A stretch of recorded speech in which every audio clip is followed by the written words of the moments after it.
5-2. Scott, not good enough, mate. That's putting it mildly.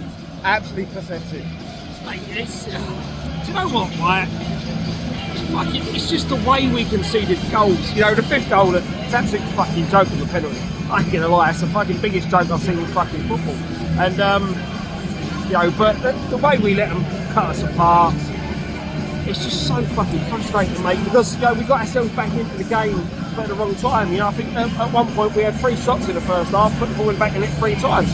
You know, one of them disallowed, but I think overall, mate, it boiled down to we showed them far too much respect. And in the second half, we stopped doing it. You know, second half, we got about them a bit and started putting ourselves about, and we should have done that from the start.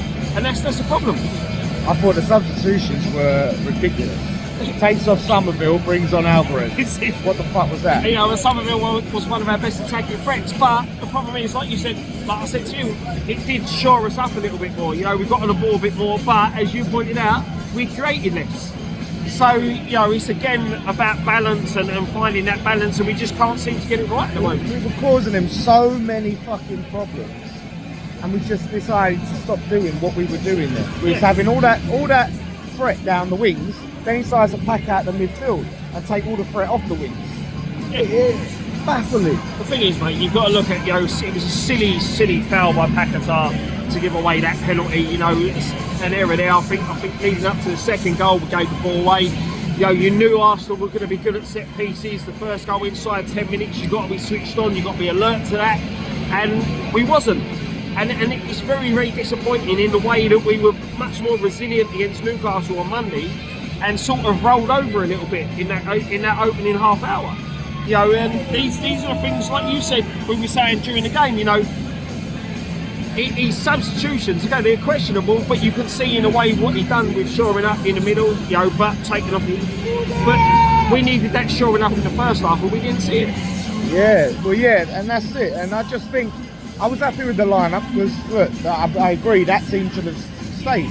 However, it was the approach to the game. It seems to be the same lineup, but just a different approach to the game. Which, yeah, I know Arsenal are a much better team, but like we was no outlet, parked everyone in our own half, just giving them the ball back every time again. Get the ball quickly, shit, get rid of it. We just shit ourselves every time we touch the ball. And the thing is, Dan, all right, look, you're going to Arsenal fans will probably sit there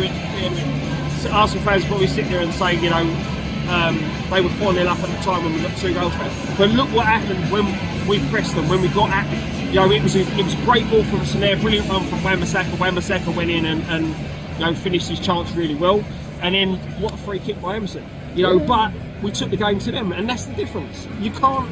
Teams this year have shown with this Arsenal side, you've got to put it about them. You can't give them the respect that we showed them in that opening half hour, and that's why we ended up in the position we were in. I'm not having Lopetegui, mate. I'm just not having it. Like, you know, that was a good little game on Monday, but over the course of the season, it's not good enough, man. With the money we've spent, the players that we've got, listen. This season was going to be a transition. Whether it's the right transition with the manager we got, it's one of those. I said after Monday, this was the worst game to be coming up against, and we needed a performance. For 40 minutes, we didn't see a performance, and that is the worry. You know, look, for me now, you've got to judge him on the next 2 games. You know, a new manager bounce at Leicester are going to have an poor ball side. Make sure you dispatch them. Then you can sit there and Scott, say, okay. You know. Oh, Scott, I can't, man. I can't, right? You're taking the positives. What positive? We just lost 5-2 to these scumbags. Come on, Scott. Look, you've got to look at it. That's what you've got to do. Listen, the problem is, mate, you went at the start of the week, right? Look at the beginning of the week. Someone turned around and said to you, you're going to end up with 3 points out of 2 games.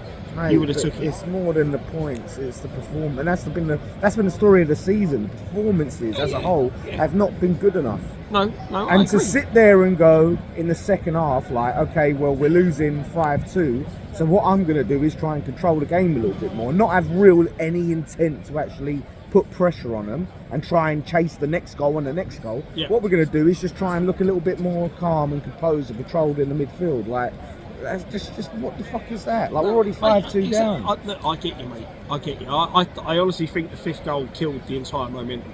You know, and that's the thing. I think we've gone in at 4-2. Things might have been a bit more. Yeah, maybe. You know, that gave them that little bit of breathing space. They were on the ropes.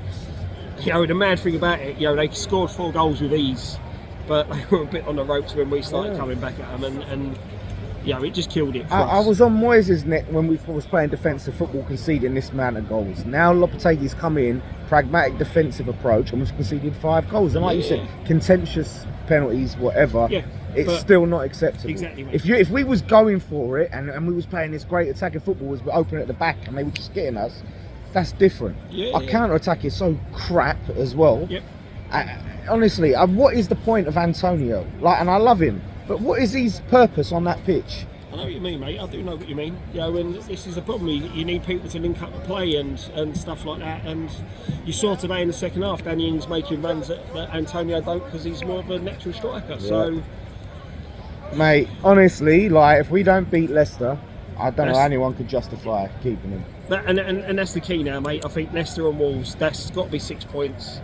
No questions asked. You know, Yeah. that's the thing, and that's no disrespect to both them sides, but it's got to be 6 points, or you've got to be looking at, you know, reasons why. Yeah. All right, mate.